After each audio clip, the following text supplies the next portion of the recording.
মহানবী হযরত মুহাম্মদ সাল্লাল্লাহু আলাইহি ওয়াসাল্লাম কাবা ঘরে অবস্থান করেছিলেন। হঠাৎ করে হযরত জিবরাইল আলাইহিস সালাম এসে তাকে জাগ্রত করে এবং একটি বিশেষ বাহন বুরাক করে তাকে মক্কা থেকে বাইতুল্লাহ মুকাদ্দাসে নিয়ে যায়। সেখানে মহানবী সাল্লাল্লাহু আলাইহি ওয়াসাল্লাম পূর্ববর্তী সব নবীদের ইমাম হিসেবে নামাজ আদায় করলেন। এরপর শুরু হয় আকাশমণ্ডলের ভ্রমণ, যাকে বলা হয় মিরাজ। হযরত জিবরাইল আলাইহিস সালাম নবীজিকে সঙ্গে নিয়ে একে একে 7 আকাশ পেরিয়ে যান। প্রথম আকাশে নবীজি সাক্ষাৎ করেন হযরত আদম আলাইহিস সালামের সঙ্গে।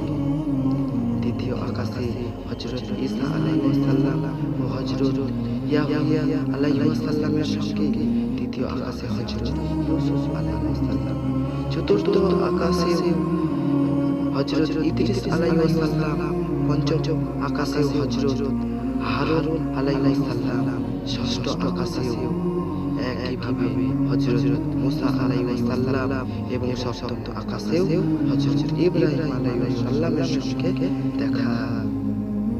এরপর নবীজি পৌঁছান সিদরাতুল মুনতাহা, যা সৃষ্টি জগতের শেষ সীমা, যেখানে তিনি আল্লাহ তাআলার সান্নিধ্য লাভ করেন এবং তার সঙ্গে সাক্ষাৎ করেন।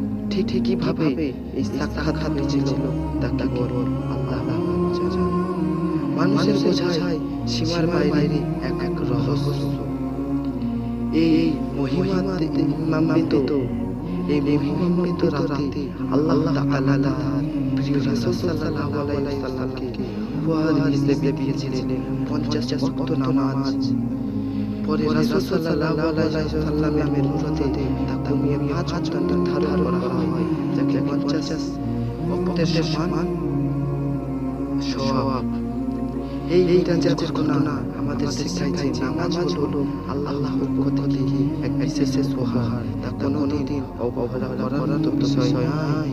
এই রাত আমাদের ঈমান, ধৈর্য এবং আল্লাহর প্রতি বিশ্বাস আরো মজবুত করে।